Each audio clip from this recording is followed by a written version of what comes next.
وعلى آل الطاہرین واصحاب الراشدین اما بعد عن عمر بن ابی سلمۃ رضی اللہ تعالی عنہما یقول كنت غلاما فی حجر رسول اللہ صلی اللہ علیہ وآلہ وسلم وكانت يدي تعيش في الصحفة فقال لي رسول الله صلى الله عليه وسلم يا غلام سم الله وكل بيمينك او كما قال رسول الله صلى الله عليه وسلم متفق علیہ۔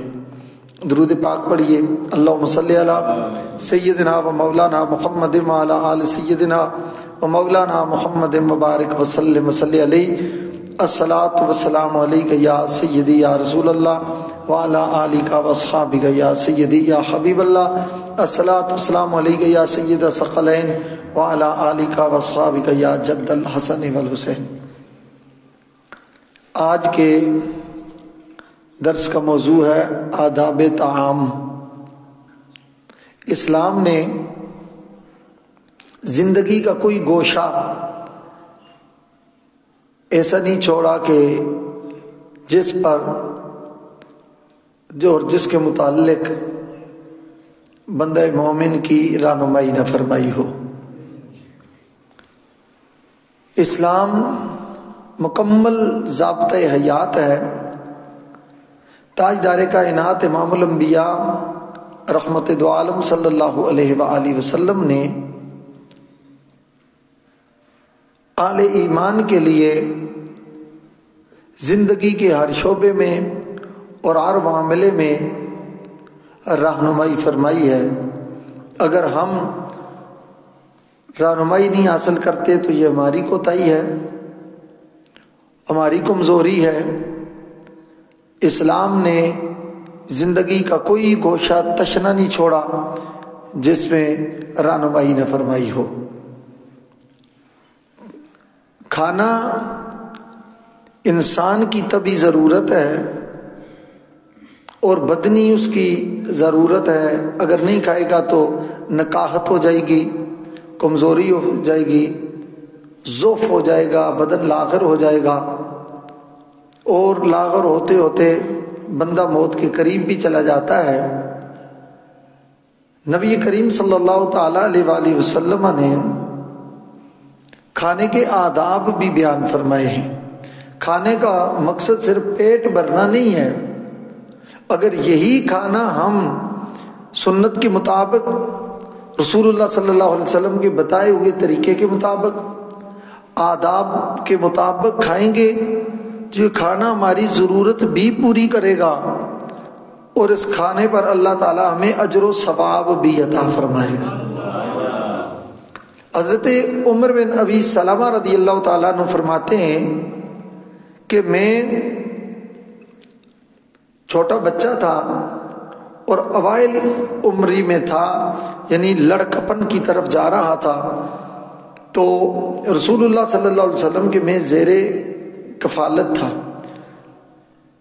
سرکار دو عالم صلی اللہ علیہ وسلم کے ساتھ جب میں کھانا کھاتا، کانت یدی تعیش فی الصحفہ، تو جس برتن میں نبی کریم صلی اللہ علیہ وسلم کھانا کھاتے، یہ حضور کے ساتھ ہم بیٹھ کر کھانا کھاتے، تو میں چھوٹا بچہ تھا اور میرا ہاتھ جو ہے پورے پیالے میں گھوم رہا ہوتا۔ ظاہر ہے وہ جو بڑا برتن ہے جس میں اکٹھا کھانا کھایا جاتا ہے، یعنی کبھی اپنے منہ کے آگے سے کھاتا، کبھی کسی دوسرے کے منہ سے آگے سے کھاتا، کبھی نوالا رسول اللہ صلی اللہ علیہ وسلم کے آگے سے اٹھا لیتا، کبھی کسی اور کے آگے سے اٹھا لیتا۔ تعیش فی الصحفہ کا مطلب یہ ہے کہ میرا ہاتھ پورے برتن میں گھومتا رہتا، ایک نوالا یہاں سے اٹھاتا، ایک یہاں سے اٹھاتا، ایک یہاں سے اٹھاتا۔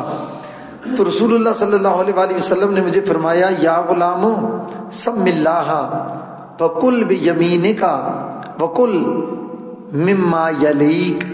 سرکار نے مجھے پیار سے، انتہائی محبت کے ساتھ، شفقت کے ساتھ، لاڈ کے ساتھ رسول اللہ نے نصیحت فرمائی، فرمایا اے پیارے بیٹے، کھانا شروع کرنے سے پہلے بسم اللہ شریف پڑھا کرو۔ اللہ تعالیٰ کا نام لیا کرو، بسم اللہ الرحمن الرحیم پڑھا کرو، وَقُلْ بِيَمِينِكَ، اور اپنے دائیں ہاتھ سے کھاؤ، بائیں ہاتھ استعمال نہ کرو، دائیں ہاتھ سے کھاؤ، وَقُلْ مِمَّا يَلِيكَ، اور اپنے سامنے سے کھاؤ، اپنے آگے سے کھاؤ، جو منہ کے آگے جو طعام ہے وہاں سے کھاؤ۔ اور آپ اندازہ لگا لیجئے یہ چھوٹی باتیں نہیں ہیں، سرکار دو عالم صلی اللہ تعالیٰ علیہ وآلہ وسلم نے نصیحت ان کو کی، صبح قیامت تک آنے والے ہر مسلمان بچے کو بڑے کو اس نصیحت سے رہنمائی مل گئی۔ یعنی سب سے پہلے بسم اللہ شریف پڑھنا ہے، کھانے پر جب بسم اللہ الرحمن الرحیم پڑھتے ہیں تو اس میں اللہ تعالیٰ برکت نازل فرما دیتا ہے، اور وہ اتنی برکت ہوتی ہے 2 کا کھانا 4 کو کافی ہو جاتا ہے، 4 کا کھانا 8 کو کافی ہوتا ہے۔ اور بسم اللہ شریف پڑھ کر تقسیم کریں، بسم اللہ شریف پڑھ کر کھائیں۔ حدیث شریف میں آتا ہے کہ شیطان اس وقت شامل طعام نہیں ہوتا، شریک طعام نہیں ہوتا، وہ کھانا نہیں کھا سکتا جس کھانے پر بسم اللہ شریف پڑھی جائے۔ اور فرمایا کل مما یلیک، اپنے سامنے سے کھاؤ، اپنے منہ کے آگے سے کھاؤ۔ یہ انسان ویسے بھی طبی طور پر اس میں کراہیت محسوس کرتا ہے کہ دوسرا اس کے منہ کے آگے آ کر نوالا اٹھائے، یہ آداب کے خلاف ہے۔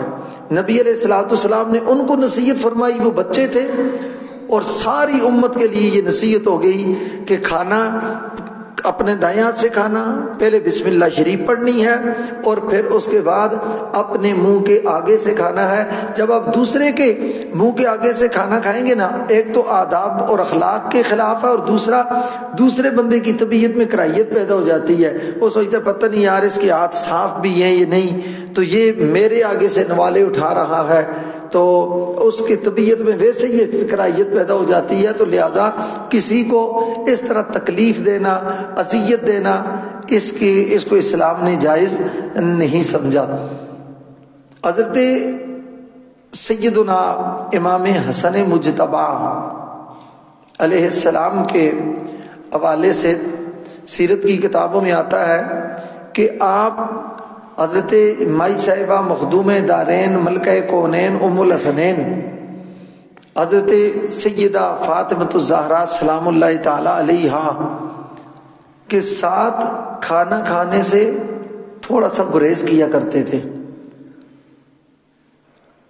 کھاتے بھی تھے، تھوڑا سا گریز کرتے۔ آپ نے ایک دفعہ پوچھ لیا، آپ نے فرمایا میرے بیٹے حسن، میں دیکھتی ہوں کہ آپ میرے ساتھ کھانا کھانے سے تھوڑے سے ہچکچاتے ہیں، اس کی کیا وجہ ہے؟ تو انہوں نے عرض کی امی جان، میں اس لیے ادب کے پیش نظر تھوڑا سا ہچکچاتا ہوں کہ میرے دل میں یہ خیال آتا ہے کہ جس لقمے پر میری کریم امی جان کی نظر پڑے کہ ان کی خواہش ہو یہ لقمہ میں کھاؤں، کہیں ایسا نہ ہو وہ لقمہ میں اٹھا کر آپ سے پہلے نہ کھا لوں، یعنی ایسا نہ ہو کہ آپ کی جو خواہش دل مبارک میں رہ جائے اور وہ لقمہ میں اٹھا کے کھا لوں۔ لہٰذا اس احتیاط کے پیش نظر میں تھوڑا سا جو ہے اس ادب کے پیش نظر میں ہچکچاتا ہوں۔ تو کھانے کے آداب نبی کریم صلی اللہ تعالی علیہ وآلہ وسلم نے بیان فرمایا۔ حضرت حذیفہ رضی اللہ تعالیٰ عنہ فرماتے ہیں، حضرت حذیفہ یہ وہ صحابی ہیں جن کو صاحب سر رسول اللہ کہا جاتا ہے۔ رسول اللہ صلی اللہ علیہ وآلہ وسلم کے جو اسرار تھے، پوشیدہ باتیں، سرکار دو عالم صلی اللہ علیہ وسلم کی بات میں جو راز ہوتا ہے، یہ اس راز کو یہ جانتے تھے، اور رسول اللہ صلی اللہ علیہ وسلم نے ان پر خاص توجہ فرمائی تھی۔ ان کو صاحب سر رسول اللہ کہا جاتا ہے کہ رسول اللہ صلی اللہ علیہ وسلم کے اسرار اور رازوں سے واقف تھے۔ یہ حضرت سیدنا فاروق اعظم رضی اللہ تعالی عنہ کے دور میں اگر کوئی فوت ہوتا تو حضرت حذیفہ کے بارے میں آتا ہے کہ آپ ان سے مشورہ کیا کرتے تھے، بتاؤ کہ اس کے بارے میں رسول اللہ کیا ارشاد فرمایا کرتے تھے۔ جنازہ پڑھنے سے پہلے وہ تحقیق کرتے تھے حضرت حذیفہ رضی اللہ تعالیٰ عنہ سے۔ حضرت حذیفہ رضی اللہ تعالیٰ عنہ کا مزار مقدس عراق میں حضرت سلمان فارسی رضی اللہ تعالی عنہ کا جہاں مزار مبارک ہے، ان کے مزار پاک کے سائے میں 2 صحابہ کے مزارات ہیں، ان میں حضرت حذیفہ بن یمان رضی اللہ تعالی عنہ بھی وہیں دفن ہیں۔ تو اللہ تعالیٰ کے فضل سے ہمیں ان کے مزار پر حاضری کی سعادت نصیب ہوئی۔ حضرت حذیفہ رضی اللہ تعالیٰ عنہ فرماتے ہیں کہ رسول اللہ صلی اللہ علیہ وسلم کو فرماتے ہوئے ہم نے سنا کہ لا تلبس الحریر ولا الدیباج، فرمایا تم ریشم کے کپڑے بھی نہ پہنو اور دیباج کے کپڑے بھی نہ پہنو، ولا تشربوا فی آنیۃ الذہب والفضہ، اور تمہیں میری امتیوں کو یہ جائز نہیں ہے کہ وہ سونے اور چاندی کے برتنوں میں کھائیں پئیں۔ اور پھر ساتھ فرمایا ولا تاکلوا فی الصحاف فی صحافھا، اور فرمائی چاندی کی پلیٹوں میں یا سونے کی پلیٹوں میں تم کھاؤ، فإنہا لہم فی الدنیا ولنا فی الآخرہ، او کما قال علیہ الصلوۃ والسلام، فرمایا اللہ تعالیٰ نے کوئی چیزیں دنیا میں تمہارے لیے رکھی ہیں، کوئی آخرت میں رکھی ہیں، اور کوئی کافروں کے لیے دنیا میں رکھی ہیں اور آخرت میں ان کے لیے نہیں رکھی۔ فرمایا یہ سونے اور چاندی کے برتن اللہ نے کافروں کو دنیا میں عطا فرمائے ہیں، اور تمہیں یہ برتن کھانے کے لیے اللہ تمہیں جنت میں عطا فرمائے گا، لہذا دنیا میں تمہارے لیے یہ جائز نہیں ہے۔ اور اس طرح صرف برتنوں کی بات ہے، مرد سونا نہیں استعمال کر سکتے، برتنوں کا تو سب کو ہی منع فرمایا، اور سونا مرد کے لیے حرام ہے۔ اس سونے سے مراد گولڈ ہے، یہ دوسرا سونا نہیں ہے جو رات کو آپ آرام کرتے ہیں، ٹھیک ہے، یہ والا سونا سنت ہے، یہ سونے سے مراد گولڈ ہے، یعنی وہ والا سونا مرد کے لیے کیا ہے، آرام ہے۔ آج ہمارے دیہاتوں میں یہ طریقہ کار اور شہروں میں بھی یہ رواج ہے، بالخصوص داماد کے لیے جو انگوٹھی بنائی جاتی ہے ساس صاحبہ کی طرف سے یا سالی صاحبہ کی طرف سے یا اور سسرال کی طرف سے، تو وہ سونے کی انگوٹھی بنائی جاتی ہے۔ ایک لمحے کے لیے بھی مرد کے لیے سونے کی انگوٹھی پہننا حرام ہے، ایک لمحہ بھی نہیں پہن سکتے۔ کئی دفعہ کہتے ہیں جی وہ جی تھوڑی دیر کے لیے دل خوش کرنے کے لیے پہن لیں، تو ایسا دل خوش کرنا جائز نہیں ہے کہ کسی کا دل خوش ہو اور اللہ ناراض ہو جائے، رسول اللہ ناراض ہو جائیں۔ ایک صحابی نے سونے کی انگوٹھی پہنی ہوئی تھی، ان کو پتہ بھی نہیں تھا کہ یہ انگوٹھی جائز ہے یا میرے لیے سونا پہننا یا ناجائز ہے۔ نبی کریم صلی اللہ علیہ وآلہ وسلم نے اٹھائے، نکال کر حضور نے فطرحہ، حضور نے اس کو پھینک دیا، فرمایا یہ جائز نہیں ہے مردوں کے لیے۔ جب سرکار تشریف لے گئے، ان صحابی کو خود ہی اس بات کا احساس ہوا کہ میں نے یہ کیوں پہنی تھی، حالانکہ ان کو حکم بھی نہیں تھا، وہ تو پاکیزہ لوگ تھے نا، تو ان کو حکم کا پتہ بھی نہیں تھا، مگر سرکار دو عالم صلی اللہ علیہ وآلہ وسلم نے یہ تنبیہ فرمائی۔ جب سب چلے گئے تو کسی نے کہا کہ اب اس انگوٹھی کو پہنے نا، آپ اٹھا لیں گھر والوں کو دے دیں، نہیں تو بیچ کر اپنی ضروریات پوری کر دیں۔ تو انہوں نے اس کی طرف مڑ کر بھی دیکھا، آپ نے فرمایا مجھے نقصان ہوتا ہے تو ہونے دو، خدا کی قسم جس کو میرے محبوب نے پھینکا ہے میں اب دوبارہ اس کو ہاتھ بھی نہیں لگاؤں گا۔ یہ ان لوگوں کا تقویٰ تھا اور یہ اتباع رسول تھی، اور یہ سرکار دو عالم صلی اللہ علیہ وآلہ وسلم کے احکامات کی پیروی تھی۔ تو امام الانبیاء سید عالم صلی اللہ تعالی علیہ وآلہ وسلم کے صحابی حضرت انس رضی اللہ تعالیٰ عنہ راوی ہیں، آپ فرماتے ہیں حضور نے فرمایا من اکل طعاما فقال الحمدللہ الذی اطعمنی ھذا ورزقنیہ من غیر حول منی ولا قوہ غفر له ما تقدم من ذنبہ او کما قال رواه الترمذی۔ حضرت انس بن مالک رضی اللہ تعالیٰ عنہ فرماتے ہیں کہ رسول اللہ صلی اللہ علیہ وسلم نے فرمایا کہ جس شخص نے کھانا کھایا اور کھانا کھانے کے بعد یہ دعا پڑھی الحمدللہ الذی اطعمنی، کہ تمام تعریفیں اس خالق و مالک رب کے لیے ہیں جس نے مجھے یہ کھانا کھلایا، اور میں جو ہے یہ کھانا کھانے پر میں قدرت نہیں رکھتا تھا، اس نے مجھے دے دی، اور وہی نیکی کی توفیق عطا فرمانے والا ہے اور برائی سے پھیرنے والا ہے۔ فرمایا جس نے یہ کلمات پڑھے غفر لہ ما تقدم من ذنبہ، تو دعا کھانے کے بعد یہ دعا پڑھنے سے اللہ تعالیٰ اس کے سارے گناہوں کو معاف فرما دیتا۔ میں نے جیسے پہلے عرض کی تھی کہ کھانا انسان کی تب بھی ضرورت ہے، تب بھی حاجت ہے، مگر اسی حاجت کو ہم عبادت بنا سکتے ہیں، اسی ضرورت کو ہم اللہ کی رضا کا ذریعہ بنا سکتے ہیں۔ وہ رضا کا ذریعہ کیسے ہوگا؟ کھانا کھائیں، دیکھیں نا پیٹ تو بھر جائے گا، بندہ سیراب تو ہو جائے گا، سیر تو ہو جائے گا، بھوک تو مٹ جائے گی، مگر اس کو اس انداز میں کھائیں جس میں رسول اللہ نے کھایا ہے، جس طرح رسول اللہ صلی اللہ علیہ وآلہ وسلم نے تعلیم ارشاد فرمائی ہے، تو اس طرح کھائیں گے، ساتھ ضرورت بھی پوری ہو جائے گی، اللہ تعالیٰ آپ پر کرم اور رحمت کا نور بھی نازل فرما دے گا۔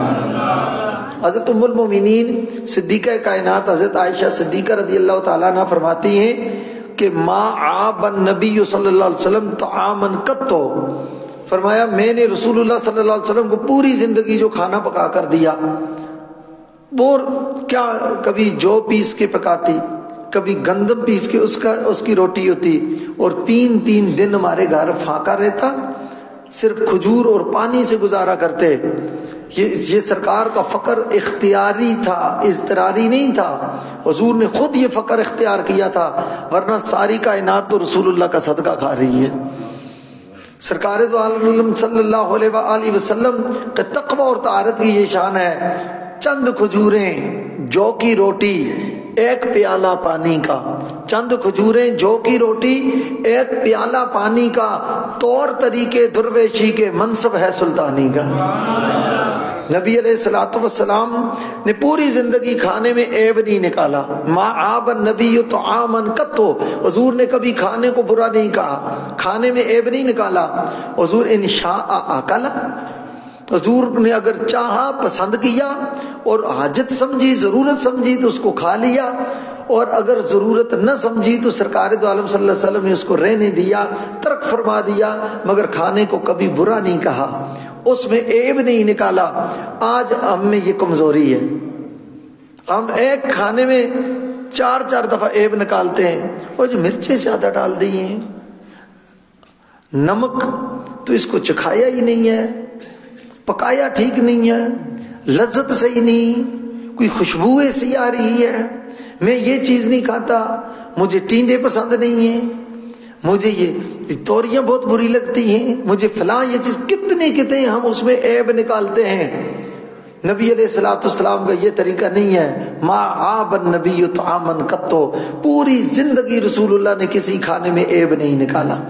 میں آپ سے یہ گزارش کروں گا کہ یہ سنت حضور کی یہ بھی اپنائیں، اپنے گھروں میں بھی اس کو رواج دیں، اور اپنے اوپر بھی یہ طاری کریں۔ کمزوریاں ہم میں اس میں شامل ہوں، ہم میں یہ کمزوریاں، ہمیں کمزوری دور کر کے اپنے آپ کو سنت کے مطابق ڈالنا چاہیے۔ روزی کا بڑا مقام ہے، رزق کا بڑا مقام ہے، اس کا جو نہیں کھا سکتے، یہ جن کو نہیں ملتا ان سے پوچھئے کہ رزق کا کتنا بڑا مقام ہے، تو رزق کی بے قدری نہ کریں اور رزق کی توہین نہ کریں، چونکہ یہ اللہ تعالیٰ کی خاص نعمت ہے۔ حضرت ابن عباس رضی اللہ تعالیٰ عنہ فرماتے ہیں، نبی کریم صلی اللہ علیہ وآلہ وسلم نے فرمایا لا تشربوا واحدا کشرب البعیر، فرمایا یہ اونٹ کی طرح ایک ہی دفعہ نہ پیا کرو، یہ اونٹ کا کام ہے، ایک ہی دفعہ منہ لگاتا ہے اور پورا پانی کھٹا کھٹا پینا شروع کر دیتا ہے، تو یہ آداب ہیں، اونٹ کی طرح نہ پیو، بلکہ کیا کرو، مسنا و ثلاثہ، فرمایا اس کو 2 مرتبہ پی لو، 3 مرتبہ پی لو، اور بہتر یہ ہے کہ اس کو 3 مرتبہ پیو۔ حضور کی سنت یہ ہے، ایک دفعہ پانی پیئے، پھر سانس لیں، پھر ایک دفعہ پیئے، پھر سانس لیں، پھر تیسری دفعہ پیئے، اور سانس برتن میں لینے سے حضور نے منع فرمایا ہے، برتن میں پھونک مارنے سے بھی حضور نے منع فرمایا۔ میں اگلی حدیث سنا رہا ہوں آپ کو، تو یہ بھی خیال ہے، کئی دفعہ روزہ بند ہو رہا ہوتا ہے نا، ہم سوچتے ہیں کہ بس شاید یہ زندگی کی آخری سحری ہے، پتہ نہیں پھر موقع ملے نہ ملے، پانی ہاتھ لگے نہ لگے، پتہ نہیں کولر پھر ملے نہ ملے، ہو سکتا ہے پتہ نہیں پانی بند نہ ہو جائے، جلدی جلدی 1 گلاس 2 گلاس، بے شک بعد میں الٹی کیوں نہ ہو جائے، تو پیٹ کو پیٹ ہی سمجھنا چاہیے، راول ڈیم نہیں بنانا چاہیے۔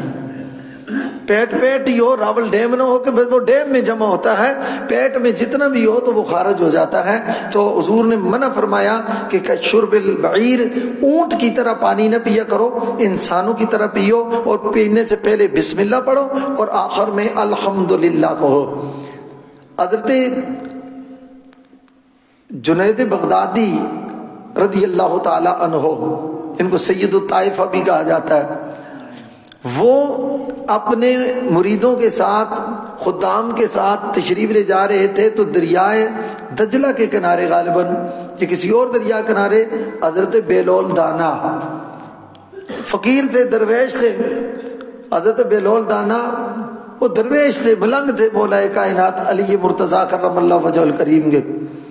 کسی نے رو کر آپ کو پوچھا، آپ نے کہا کہ بیلول مجھے بتاؤ علی کتنے بڑے ہیں؟ تو انہوں نے ہاتھ پکڑا، لے گئے دریا کے کنارے، کہا کہ یہ لوٹا بھرو اور پورا دریا اس لوٹے میں ڈالو۔ انہوں نے کہا 1 لوٹا بھرا، ڈالا، انہوں نے کہا پورا دریا نہیں آیا، پھر بھرو، پھر بھرو، بروا کے لوٹے مت مروا دی اس کی۔ انہوں نے کہا پورا دریا نہیں آیا۔ انہوں نے کہا بابا جی مجھے چھوڑ دو، میں نے غلطی کی ہے آپ کو چھیڑ کر۔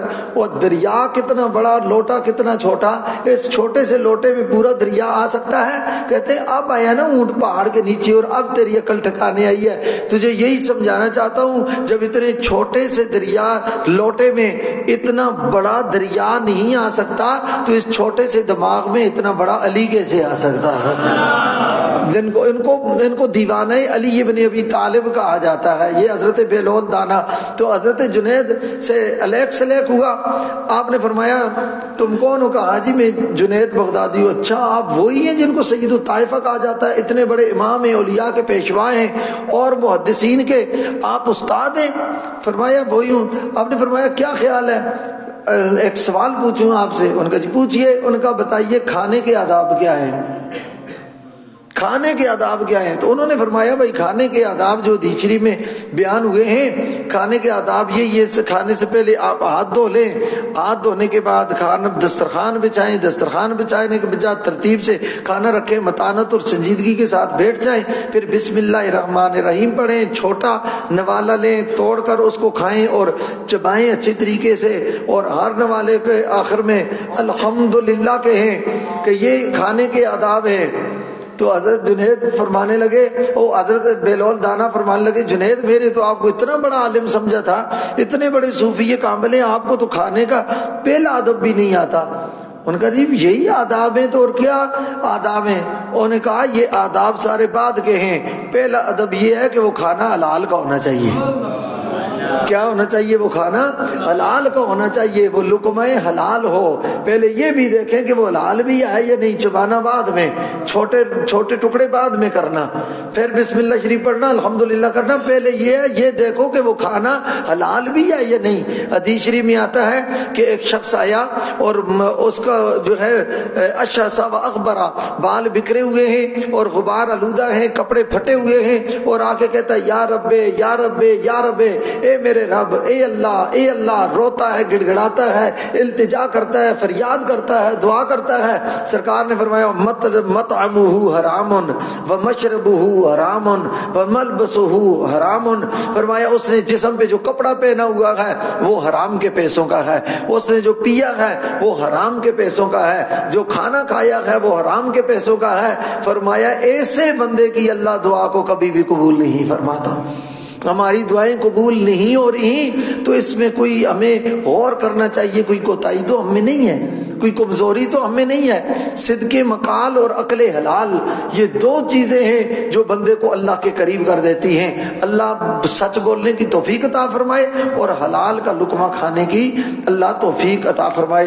نبی علیہ الصلوۃ والسلام نے، میں نے عرض کیا تھا کہ یہ حدیث آپ کو میں سناؤں گا، حضرت ابن عباس فرماتے ہیں حضور نے فرمایا لم یکن رسول اللہ صلی اللہ علیہ وسلم ینفخ فی طعام، رسول اللہ صلی اللہ علیہ وسلم نے کبھی بھی کھانے میں پھونک نہیں ماری، ولا شرابن، اور پینے والی چیز میں بھی حضور نے پھونک نہیں ماری، ولا یتنفس فی الاناء، حضور نے برتن میں سانس بھی کبھی نہیں لیا۔